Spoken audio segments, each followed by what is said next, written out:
So good morning and welcome back everyone. So now we are going to start our third sessions of webinar with our next speaker, Dr. Pagalavan Lechuman. Dr. Pagalavan graduated with MBBS from University of Malaya Kuala Lumpur in 1997 and obtained his MRCP UK in 2002.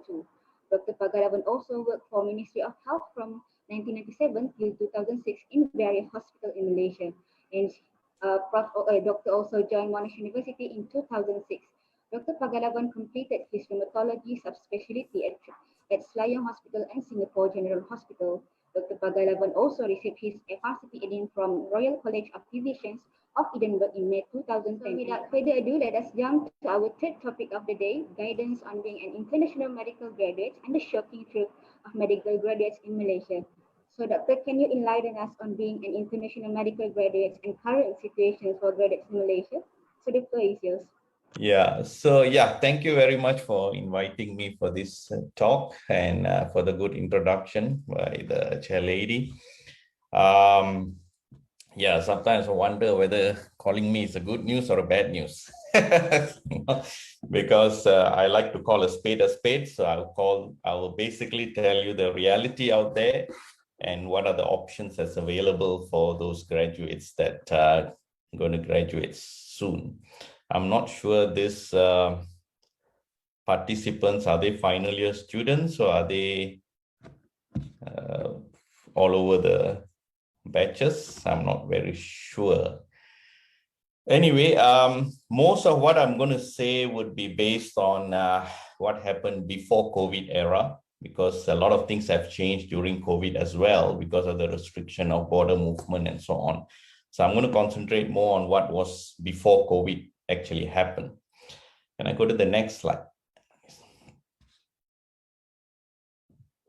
Yeah, so as you all know, and I'm sure all of you all are aware that this disaster that's happening in Malaysia, I'm not talking about the COVID disaster, I'm talking about the disaster that the medical graduates are facing now, is something that started almost 20 years ago. Okay, and I was at that time still a junior doctor, junior specialist. I was active in MMA, and we already warned the government at that time that this is going to happen, but as usual, governments don't listen to doctors, you see. So next slide, please.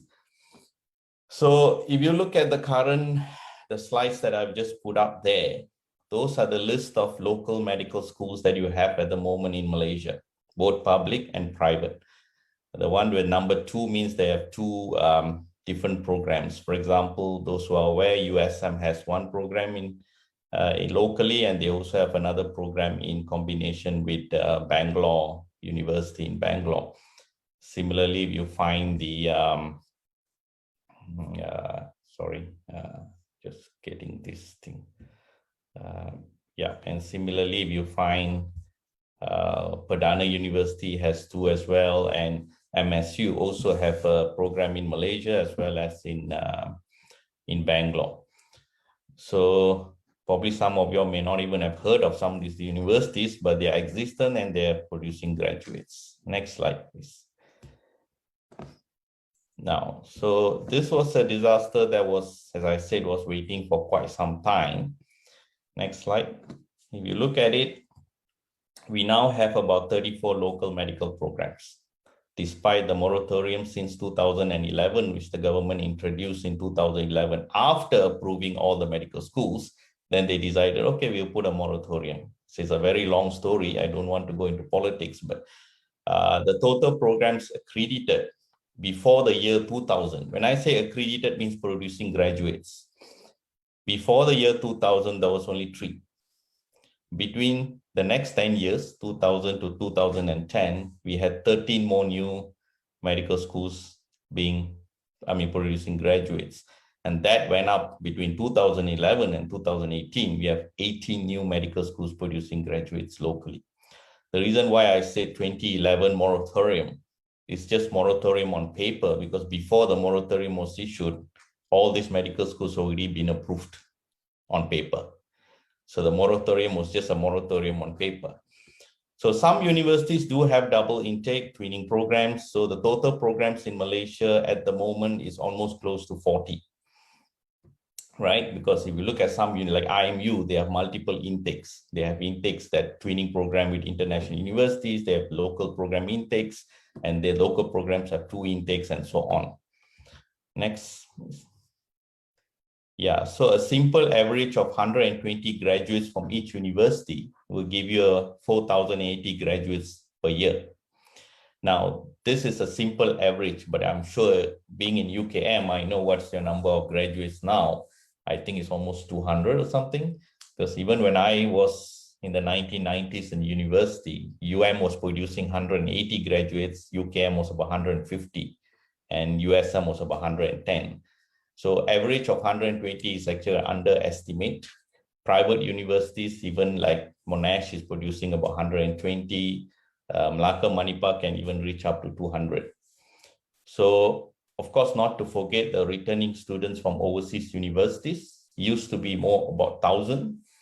And of course, over the last few years where the government has cut down on those being sponsored to go overseas, as well as turmoils in countries in the Middle East and so on, a lot of these numbers have come down a little bit, but it's still hovering around 500, 700 and so on. Next. So if you look at the number of medical schools per capita population in the world, the list that was given there is taken from the World Directory of Medical Schools, which basically shows the topmost number of medical schools, the countries with the highest number of medical schools. But they also have very high number of population. So if you go by that with population, we at the moment, the one right at the bottom, we are actually one of the highest per capita population in the world. So this is, don't know whether it's it's a good thing or a bad thing, but you know what is coming if that is the ratio that you're going to look at. Next. So if you look at the statistics from our government, right, this is statistics taken from the MMC annual report as well as the KKM data. The population, I don't have the 2020 data, has not been released yet, but if you look at between 2010 to 2019, the population only grew about 4 million. Number of KKM hospitals has only increased by 4. Health clinics only increased by about 52.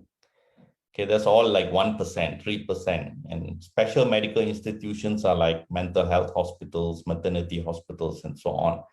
Non-KKM hospitals are like HUKM, UMMC, military hospitals, and so on. They've only gone up by 3, 2, you can count with your fingers. But if you look at the number of doctors between 2010 and 2019, it has increased by 100%. So now you know why the government is having this problem of trying to put everyone into a job. Because the number of graduates, the number of doctors, if you look at the number of housemen, has also increased by 100% in just 9 years. I've not even included the 2020 figure yet. So that has given a tremendous pressure on the healthcare system because there is no way that the government will be able to absorb every single graduates into their healthcare system because the rise was just exponentially high. And this is something what you call poor planning, but you have to go back 20 years to know what actually happened. We can talk over a cup of coffee about that. So the doctor population ratio in 2010 was 1 in 859. Now, the whole purpose of the government approving all these medical schools in the 2000s was because they want to achieve a ratio of 1 in 400 as fast as possible. That was the whole idea. And that was where, when I was in MMA in 2006, I sounded the alarm bell. I said, we are going too fast and the system will not be able to cope. And this was in the meeting with KSU of the Ministry of Health. They just told us, no one promised doctors a job in the first place. That was the answer given to us in 2006. So if you look at the ratio in 2019, we already reached 1 in 482, which basically means we have reached the ratio that the government want to achieve in year 2000 when they decided to approve all those medical schools. So the question now comes is what next? And doctors don't work just for 20 years. Doctors work until they Nowadays, they say until they drop dead, they don't retire. So your numbers are going to go high and high. Next. So in December 2016, the government knew that they can't cope with a permanent post for the house officers. The waiting period was going in somewhere within about 1 year, because they have to wait for the houseman to complete, and then they can give you the permanent post. And permanent post has certain procedures to follow, the interviews, these and that, all sorts of things. So the government thought by introducing a contract post, it makes their life easy. And because they can recruit you faster, they can terminate you faster as well. Now, the problem with the previous houseman system of permanent system is also the fact that people go missing from work. And there's no way the government can terminate you without going through the standard government bureaucracy of removing you from a permanent post. The contracts makes that easier. Okay. So the contract that was given, that was started, the first batch started in December 2016, is a 3-year contract. The reason why it's 3 years is because not everyone completes their housemanship in 2 years. Some gets extended. So the maximum MMC allows you to complete housemanship is 3 years. So that's why the 3 years was selected as the first contract. And if you look around on the right side, pelantikan secara tetap, it clearly says there that you can apply for a permanent post after you complete the first 3 years contract. See, everyone is going to get a first 3 years contract, no doubt about it. But at the end of 3rd year, you can apply for permanent post. But if you look at right at the top, they say tawaran pelantikan secara tetap adalah takluk kepada kekosongan jawatan. So this is where the bottleneck comes. If there is no empty post, there's no way you're going to get a permanent post. Okay, only then the rest of the criteria comes in, which is of course completing a housemanship, getting your full registration, your competency assessment, which is known as SKT in the government sector. So this comes later. So the first and foremost is always kekosongan jawatan. And of course, if you do get a permanent post, then the date of appointment will be backdated to the date that you started your housemanship. So that is the good news part of it. Okay, and yeah, next slide, please. So, and the government has also included this in the contract that you will receive, that kerajaan tidak berkewajipan untuk melantik pegawai kejawatan tetap dalam perkhidmatan awam. Okay, so that means they are saying that there is no guarantee and they are not obliged to give you a permanent post. It all depends on the criteria. And the government can also terminate the contract at any time, okay, with a 30 days written notice. And there is another part of the contract which I didn't mention, was that if you go missing from work for more than 2 weeks, you will be automatically terminated without any, if you go on leave without any notice. So, so basically, yeah, so it makes, in one way, it gives the KKM the ability to terminate you anytime if you go missing from work or you are not competent, which they could not do in the previous system. Because in the permanent system, even if you go missing, because I've been in charge of house officers before in Ministry of Health, even when they go missing, it will take 1 year to remove you from your permanent post. So that's the amount of bureaucracy and paperwork that the head of departments, the pengaras and everyone have to do and go to the Ministry of Health and so on. And finally, only the JPA can remove you from the permanent post. So in that way, this system makes it much more easier for the ministry to work on that. Next slide, please. So as we evolved, when the first batch of contract in December 2016 reached their end of their contract, which was December 2019, that's when they started applying for permanent posts. The first batch, I think there were about 1,000 of them, almost 500 got a permanent post. So probably because there was quite a number of permanent posts available. But the subsequent batch, that were finishing their 3-year contract, that's where the nightmare started, because almost zero of them got permanent post. And then this renewal, they were all given this renewal of contract, which is an extension of another 2 years from the time they finished their first contract. And this particular wording was included there, that pelantikan semula, the one that I've highlighted, number 5, pelantikan semula secara kontrak ini akan bermula setelah tamatnya kontrak pertama pada 14 Mei, because this is the second batch, dan merupakan kontrak yang terakhir. So basically what they're saying is, if you don't get permanent posts, this extension of contract will be your last extension of contract. What happens after that? You can still apply for a permanent post at the end of the second contract, but there's no guarantee if you get it. If you don't get it, that's where your service with the Ministry of Health ends. As of now, that's where it stands. Okay. The first batch of extended contract will finish their contract December this year. So we will know what's going to happen in December this year. Next slide. So if you look at this, this is a slide from the Ministry of Health last year before the COVID started. So if you look at that, the first cohort, that is the first batch that received their contract, almost half of them managed to get a permanent post. The second cohort got it, about 20 of them, the rest all 0, 0. Recently, over the, I think last year, if I'm not mistaken, there were few additional posts were created, and they were all sent to Sarawak. I think it was about 100 posts that was created and was given to some of them.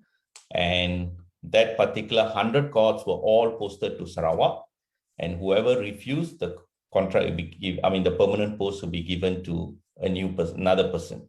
So there's no appeal, there's nothing. So that was given, I think, in April last year. I remember seeing that email that was sent to some of them. 100 permanent posts were created. All 100 was Sarawak. You either take it or leave it. So that was the thing. So that's going to happen, because even if they create a permanent post, if you get a permanent post, you have to go where the government is asking you to go. There's not going to be any appeal or so. It's either you take it or you leave it. Next. So what options do I have? Okay. So I think you did have some talks on research and so on just now, and I think the next talk is on entrepreneurship and etc. Yes, of course, you can do a lot of non-clinical jobs. I've had doctors who have resigned and gone into medical administration. They do masters in hospital administration. Some have joined insurance companies, have become head of the medical unit of the insurance companies. Some have gone to corporate world, research, totally different jobs. GP clinics, yes, that's another option of opening up a GP clinic, but I'm sure you would have read articles in the papers how many of the GPs are struggling. Those who remember, in 2019, there was a town hall meeting with Dr. Zulkifli, who was the Minister of Health under the previous, elected government. And there was a big issue where the GPs were fighting with Dr. Zulkifli on how they are struggling to cope. Of course, you can join private hospitals, but private hospitals only take emergency department MOs. Okay, there are no medical officers in the wards of a private hospital, because no private hospital is going to be willing to pay these medical MOs, because it's all about money in private hospitals. University hospitals like HUKM, UMSC, I think a few more university hospitals are coming up. I think UPM have started one, UNIMAS is starting one, and I think UITM has also starting a university hospital. So those are the another options that you guys have, that you can probably apply for a permanent post in these particular hospitals, because they are new and upcoming hospitals. So they may create some posts for permanent posts. Military hospitals, yes, we have a few in Lumut, in Terendah, in Bukit Kiara, and so on. But I was told that they are more keen to take their University Pertahanan Nasional Malaysia graduates, because that is actually under the Ministry of Defense. Next. Of course, some have chosen to do basic science teaching. They go on to do masters in anatomy, physiology, and then they join the universities to do teaching. Again, this is a little bit tricky because getting into the master program itself, you need to be fully registered as a doctor. So you still need to complete your housemanship and so on. And if your contract is not renewed, how are you going to pay for it? So there's another big issue at the back of it. Next. And of course, unrelated jobs. I know one medical graduate who's teaching in a private school, biology in a private school. I'm very sure some of you all know a famous doctor who's a comedian. So some of them has become comedian. And of course, you can learn new stuff and do other jobs that's totally unrelated. Now, finally, next. And whether you can migrate to another country for better opportunity. So I'm only going to concentrate on these countries that are mentioned there, which is Singapore, Australia, New Zealand, UK, Ireland, USA, and Canada. The reason why I put that countries there, because these are all the English-speaking countries. There are other options, Middle East countries, for those who are interested. Saudi, Qatar, Dubai, and so on. I don't want to go into that because most people who go there to work, they don't stay for more than 2 or 3 years. They usually will come back. It's good money, but a lot of other issues there as well. So I won't go into that. So these are the favorite countries that people like to choose. So I'll just talk about this next. Before I go to that, I just want to mention about postgraduate education. This is where a big nightmare is about to come. If you are not on a permanent post, Ministry of Health, you are not eligible for sponsored master's program, which means HLP. HLP is Hadiah Latihan Persekutuan. Now, master's program works in a very funny way. I'm sure if you are in UKM, you will know that usually the master's program are allocated to KKM for people from KKM, and the KKM will then sponsor these students to go to the master's program, and the KKM pays for it, and that's why you're bonded after that for a few years. If you are not in a permanent post, then you're not eligible for this HLP. Now, if you're not in a permanent post, that means you also do not fulfill the criteria to get into that quota of master's program allocated to KKM. You can, of course, join in as a private candidate to directly under the universities, but that will means that you have to pay for it.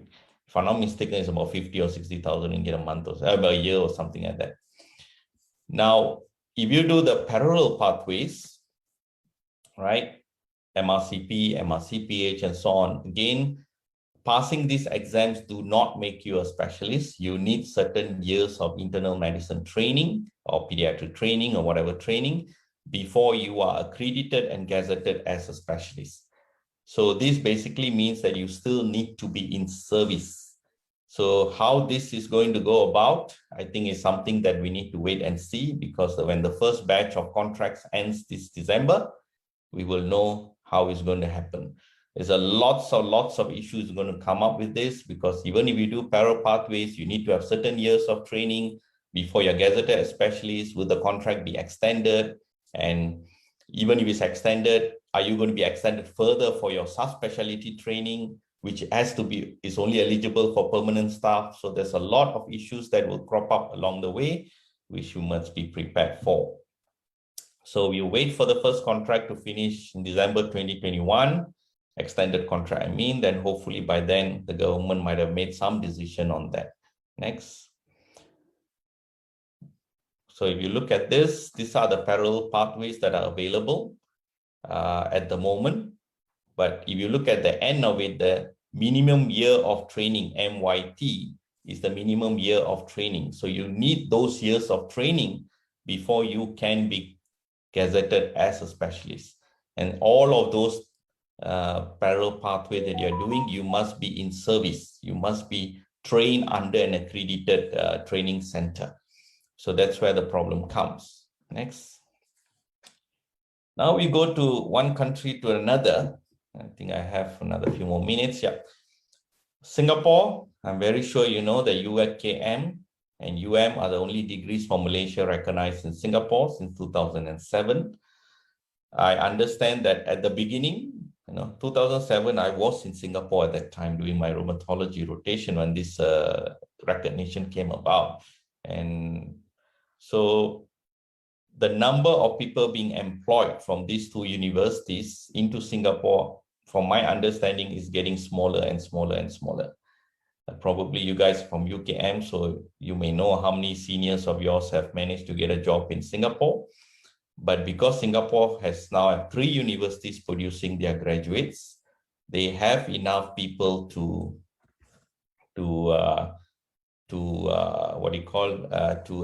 be employed within their system. And the Singapore Medical Council, in turn, have also reduced the number of recognized universities from the world, from all over the world, which from January 2020, they only recognize about 100 medical schools. And you'll be surprised the number of medical schools they actually removed from their recognition list, including Newcastle University in UK has been removed from the list of recognized universities. And a few universities from Australia, from US, they have removed it. So all others have to sit for SMC exams, including Monash Malaysia, NUMED graduates from Malaysia. NUMED is Newcastle University, Malaysia. If you are not a citizen of PR of Singapore or not married to a Singapore citizen, SMC will not even entertain the request to sit for SMC exams. And this they have mentioned clearly on their website, that if you are an international medical graduate and you are not a citizen of Singapore, you are not even eligible to sit for SMC exam. So, however, MRCP, MRCS, MRCPCA, the pediatric MRCP, these are recognized in Singapore. So if you pass these exams, it supersedes your undergraduate degree, and they may be able to provide you with a job, but most of the time it is a registrar job or an service MO job. You will not get a training job immediately. You have to work up from that ladder, and you're not going to be recognized as a specialist as well.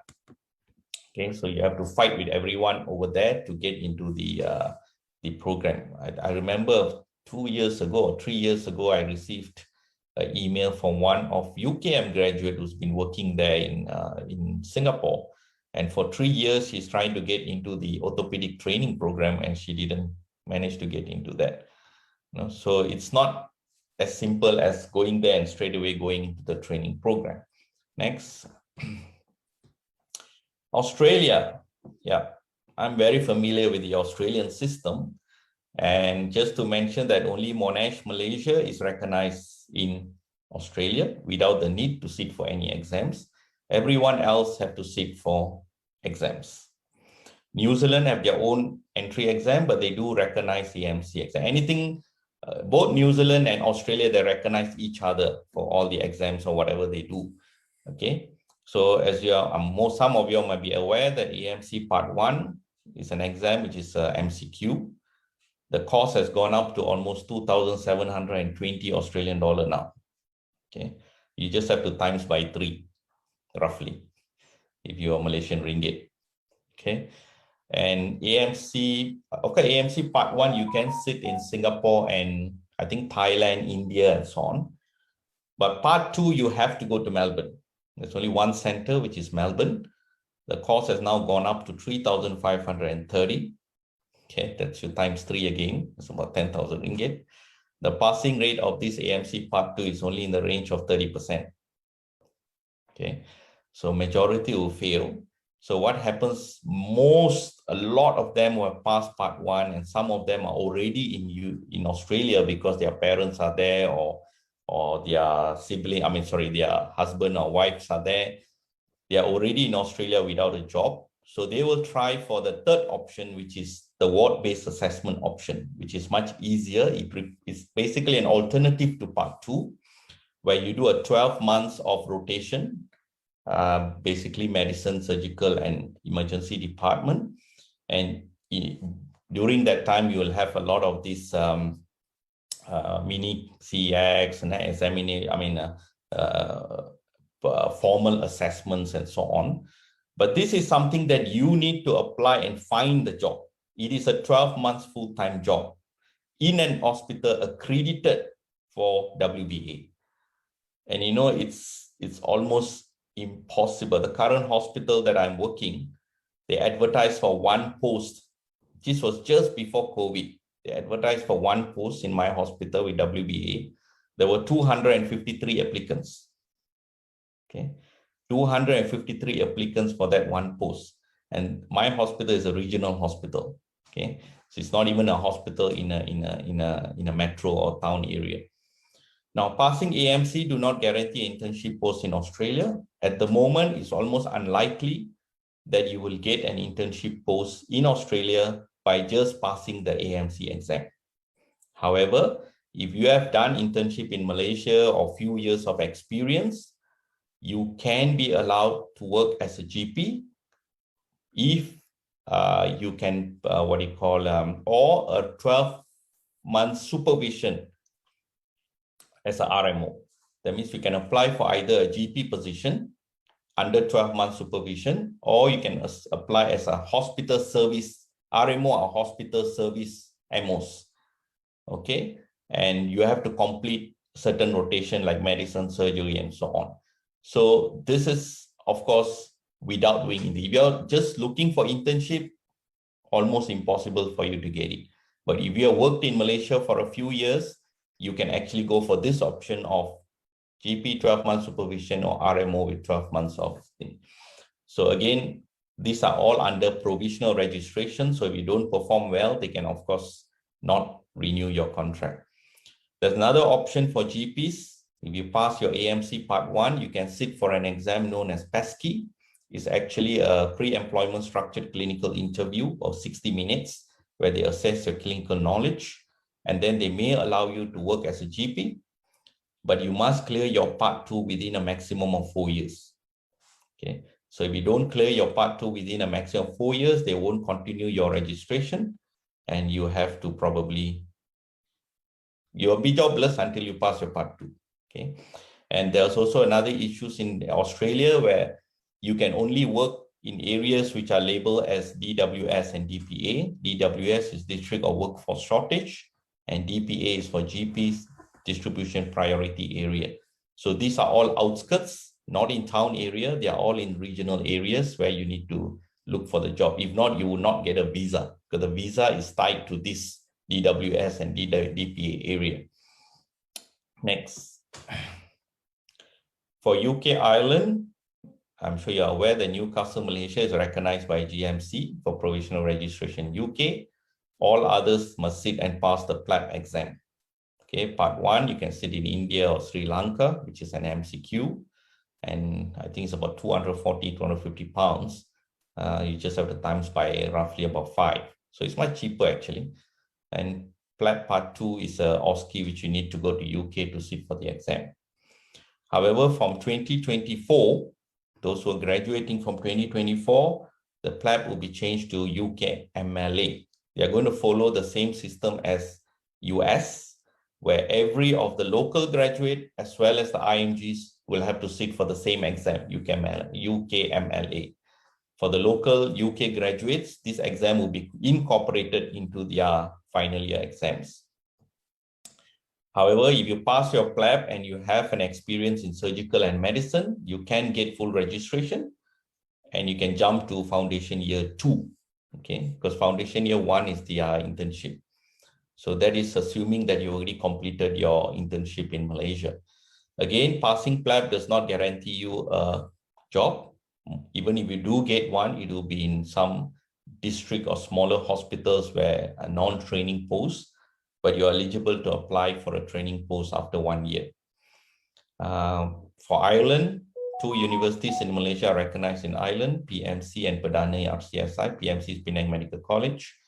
Ireland also recognizes your 2-year internship in Malaysia. So if you complete your 2-year internship in Malaysia and get your full registration, you're eligible to get general registration in Ireland. But again, Ireland, so lately I'm not really hearing much luck on people who are applying to go to Ireland because most of them don't end up getting a job. I remember 3 years ago, I spoke to one guy who graduated from Penang Medical College. He said almost 40 or 50 of their graduates applied for housemanship in Ireland, only 5 of them got it. So it's not that easy as well. Next. Now we come to US. This is another hot topic because a lot of universities are promoting USMLE, especially private universities. Now, it looks very simple, but actually it's not as simple as it is. As most of you all will know that all IMGs and even the local graduates in US have to sit for USMLE exam. So it's mandatory for everyone. 3 steps. Step 1 is the MCQ. Okay, and you can sit for that even after 2nd year of medical school. And then you have to sit, once you pass that, you have to sit for your Part 2 CK, which is clinical knowledge. And then you have to go on to Part 2 CS. CS is clinical skills. Now, this Part 2 CS has been suspended since May 2020, okay, because of COVID. Then subsequently, this year in January, they announced that it is discontinued, okay. So that creates a lot of changes in USMLE, which will affect the future graduates. And step 3, you can do after you got the certification. They have also changed from July this year that you only have a maximum of 4 attempts are allowed for each step. And you must clear all steps. From the time you pass your step 1, you must clear all steps within 7 years. So they have tightened a little bit of their requirements. Next. Next, yeah. So these are basically roughly the process. Once you pass your step 1 and step 2, you can then apply for ECFMG certification. ECFMG is Educational Commission for Foreign Medical Graduates. And then once you get that certification, you can put in for your residency application under the Electronic Residency Application Service. And during this time, you can sit for your step 3. So to get the ECFMG certification is to apply for the residency, you just need to clear Part 1 and Part 2. And then you have to put in all this paperwork, and then the interview, referee letter, personal statement, CV, all sorts of things. And usually around the March, I think if I'm not mistaken, around March, you will get the matching. So it's a very complex process. And once you get the match, they will tell you, okay, you got the residency post in pediatrics in so-and-so hospital. So you may not get your first choice. If let's say your first choice is internal medicine, you may end up getting something else. So it all depends on the matching and number of people applying and your interview performance and your referee doctors and so on. So as you know, that since step 2 CS has been cancelled, there has been new pathways that's been introduced. Next. Roughly, you have about 8,000 residency posts per year. Okay. Next.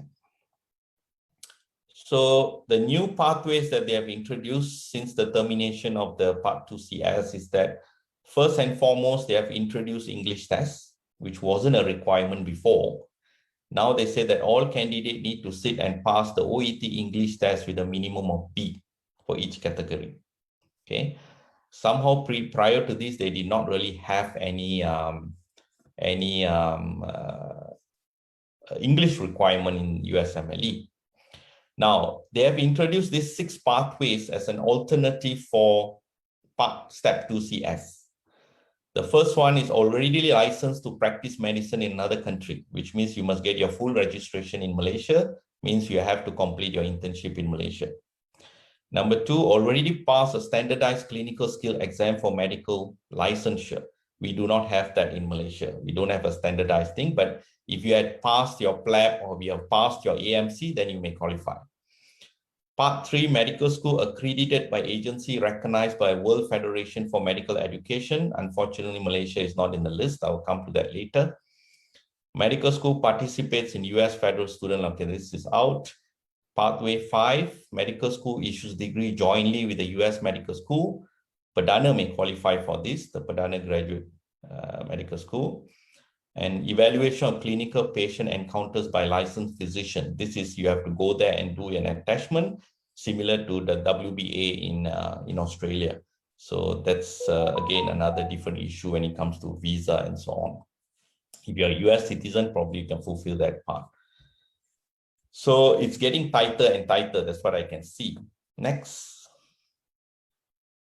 Now, changes are also coming to USMLE from 2024. They've been implementing these changes slowly, and that's why you see all these things it's been going up and down. New things is being developed. Next. So next, yeah. So ECFMG has made this announcement that originally supposed to be 2023, but because of COVID, they have postponed it for 1 year. So from 2024, physicians applying for ECFMG certification will be required to graduate from a medical school that has been appropriately accredited. So to satisfy this requirement, the physician's medical school must be accredited by an accrediting agency recognized by WFME. So what it basically means is that WFME must accredit the accrediting agency of that particular country, right? So for example, in Malaysia, many people think the accrediting agency in Malaysia is MMC, but actually it's not. Okay, the accrediting is a huge politics that started in 1997, where the role and rights of MMC to accreditate a medical program and be taken over by MQA, Malaysian Qualification Agency. So in Malaysia, the body that accreditates medical schools is actually MQA, not MMC. MMC only recognizes the degree. MQA is the accrediting agency. So if you follow this criteria, MQA must be accredited by WFME. So if MQA is not accredited by WFME, you will not even be able to sit for USMLE anymore from 2024 because your medical school is not even listed. I mean, your accrediting agency is not listed by WFME. So this is a change that's coming from 2024. Now, is MQA accredited by WFME? Next slide, please. The answer is no, as of now. Okay. The one in the dark blue are those that's already got the recognition status by WFME. Those in the light blue are awaiting accreditation. Those in gray are have not even applied. Okay. Interestingly, Thailand and Indonesia is recognized, but Malaysia is not. So unless MQA puts in a request to be accredited by WFME by 2024, means that none who graduate in Malaysia will be able to get ECFMD certification. So that is something that you need to keep at the back of your mind, because knowing MQA, and I've dealt with MQA before, I don't want to talk about it, but it's a nightmare. Okay, the bureaucracy in Malaysia is a nightmare, of course. Okay, so keep your fingers crossed that by 2024, MQA will apply for accreditation status. Next. This is just a fact chart from ECFMG. As you can see that the number of people who actually apply for USMLE Step 1 is roughly around in the range of 20 to 25,000 every year. The passing rate is not bad. It's about 80% to pass, because USMLE generally is not very a tough exam, because in US, no one examines patients. They all order investigations only. Okay. If you know the US healthcare system, you will know what I mean. The litigation rate is the highest in the world. When I went for a holiday in US, and you'll be surprised that I was watching TV and the lawyers were actually advertising on the TV saying that whoever have any problem with doctors, come and approach us. We will give you free consultation and no charges for you. So that's how US capitalist system is, that people are ready to sue you at any time. And that's one of the reasons why not many people there wants to become doctors, and they depend on IMGs. So if you look down there, National Residency Matching Program, total IMG participants who applied for matching, about 12,000, at least about 50 to 60% will get a matching. So 40% will end up not getting a matching. And you must understand that US citizens itself do go out of US to graduate from foreign universities. This especially happens when what do you call, when because US has a lot of migrants, a lot of immigrants. So some of them are from India, from Pakistan, they will go back to their home country to do medicine and then they come back to US. So they also get pooled under the IMGs, and of course, preference will be given to them. So that's basically the statistics as of 2018. Next. So the situation in US, again, is not that great. This was just a recent article in New York Times on 19th of February, 2021. And I am worth it, why thousands of doctors in America can't get a job. So even their own graduates sometimes don't end up getting a residency job. As you can see there, that there are about, Dr. Gromblin is one, nice name, and one of as many as 10,000 chronically unmatched doctors in the United States. People who graduated from medical schools but are consistently rejected from residency program. So even though for American medical students, they have 94% matching rate, for IMGs is about 60%, right? So the numbers are much lower, and if you fail in 1 year to get any matching, the chances of you getting a match the next year drops. So that's basically what it means. So I think that's basically what I have. So I have about 10 minutes of questioning, I guess. So basically, as I said, life is not going to be easy. It's going to be tough. But we always hope for the best, but prepare for the worst. And that's what I always tell everyone since those days. Okay, any questions? I'm willing to take any questions. It's indeed a wonderful sharing, Doctor. Thank you for helping us enrich in our career. Now we open for Q&A sessions. We actually have one question in the chat box. Doctor, I know that we have all the options that you have stated, but what country do you recommend for Malaysia medical graduates to migrate? Well, basically, it's like this. What are the countries you are looking for? If you're looking for third world countries, okay, of course, the opportunities are there. For example, would you want to migrate to Papua New Guinea, for example?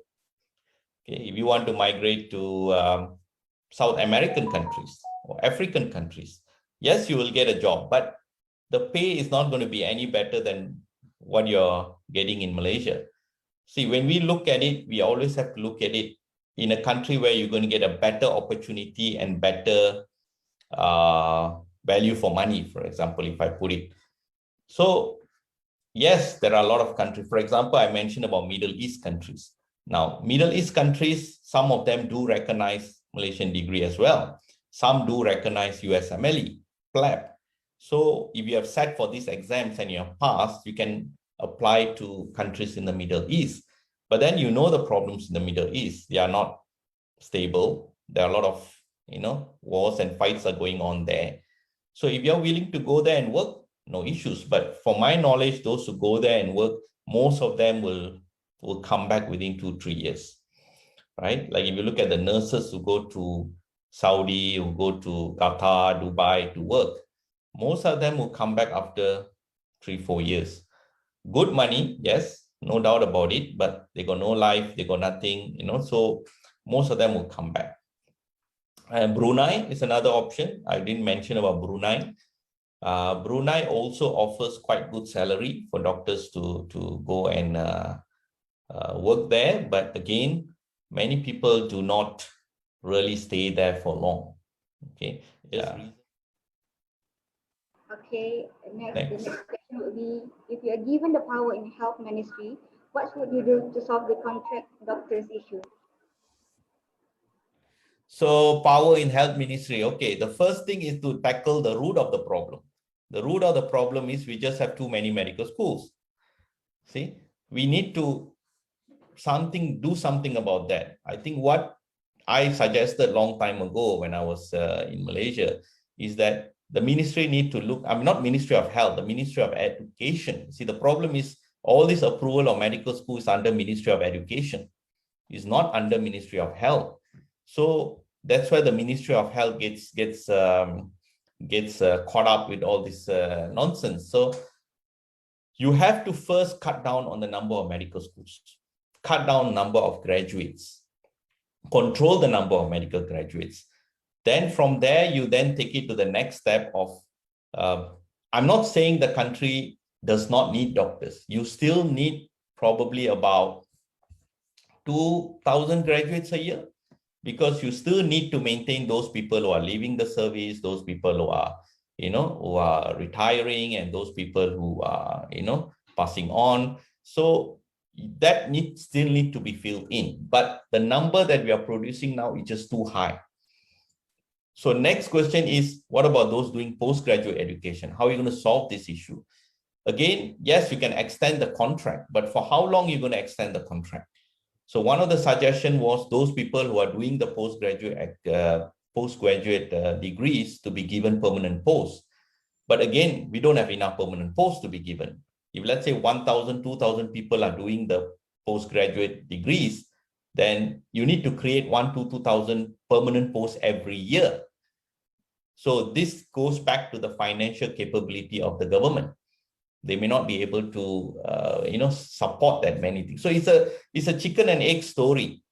Basically, it goes back to poor planning. But unfortunately, we are in the mess now. It will take another 10 years probably, or even 15 years probably, if we do things rightly, to put back the situation. But whether the government is willing to do that, as you know, most of the private universities are politically connected. Sorry to say that, but that's how it is in Malaysia. So next. What are the challenges faced for Malaysian girls working in other countries as per Australia? Well, the challenge that you face is basically, even in Australia, your job is not permanent. Your job is contract. Okay. And the contract usually runs between 3 years to 5 years. So, for example, I just saw a graduate that she has AMC Part 1. She's from Malaysia. Okay, but her family already have PR in Australia because her father is an engineer who moved to Australia about more than 10 years ago. And she came and she said she had AMC Part 1. She managed to get a job as an RMO in one of the hospitals in Adelaide. But after 2 years, they didn't renew her contract because they say she hasn't passed the Part 2. So now she's managed to somehow get a WBA position in my hospital, and she's doing WBA.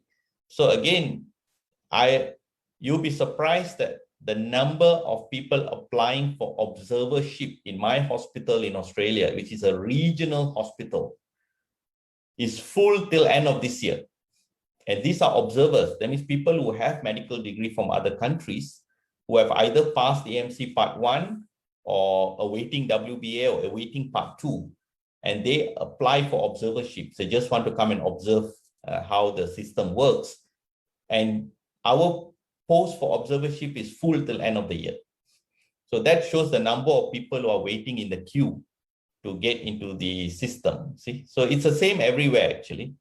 It's just that in Australia, in these countries, they regulate the graduates very well. So every graduate will get an internship post. And after that, you just have to compete.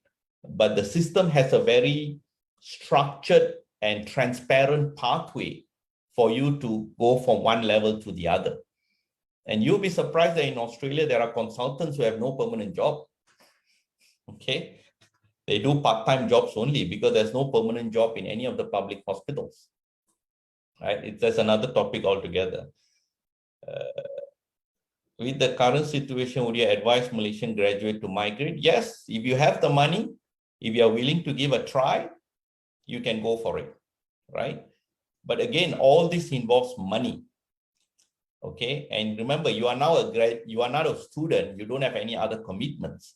Once you graduate, you're going to have a lot of commitments. You may get married, you may have children, you may have loans, you have cars to buy, you have more loans and more loans and more loans. So you have to put all that perspective in. Of course, if you ask me, should we look at other options? Yes, you can look at other options, but money is one thing. No guarantee that amount of money that you are investing to sit for this exam is going to give you a permanent position somewhere, right? So you need to remember that. Other MG, do you think there's any advantage of particular Malaysian IMGs compared? What do we need to take note of? How do we better use our advanced secure jobs? So basically, every country have their own healthcare system. So, for example, some of the problems I feel that medical graduates in Malaysia have issues when they come to sit for exams in Australia, New Zealand, or in UK is the way you communicate. See, communication is different. The way you communicate in countries like Australia or in Malaysia is totally different. Certain words that you use will fail you straight away. So in terms of knowledge, I don't think there's any difference in terms of IMG, whether they are from Malaysia or from Australia or Ireland or UK. But the issue is always what I face in Malaysian graduates is the way you communicate. Okay, it's the way you talk. And this we faced it even when I was sitting for MRCP in 2001, 2002. Communication, I know some of my friends have very good knowledge, but they can't talk in a way that the examiners want you to talk. So they fail. See, it's a lot of showmanship there. Would you suggest taking a part 1 MRC right after graduating medical school? Well, USMLE part 1, you can sit even when you're a medical student. You don't need to graduate. USMLE step 1, you can sit after your second year medical school. So you don't have to wait until you graduate. But MRCP part 1, you need to wait until you graduate. I think you need to work at least 12 months before you sit for the exam. The rules might have changed. You can have a look at it. The housemanship here is 2 years. So you can still, sit for it if you are willing to. But you must understand housemanship is a tough job. The chances of you able to study for the exam, you must be really, really strong. Okay, because it's really taxing.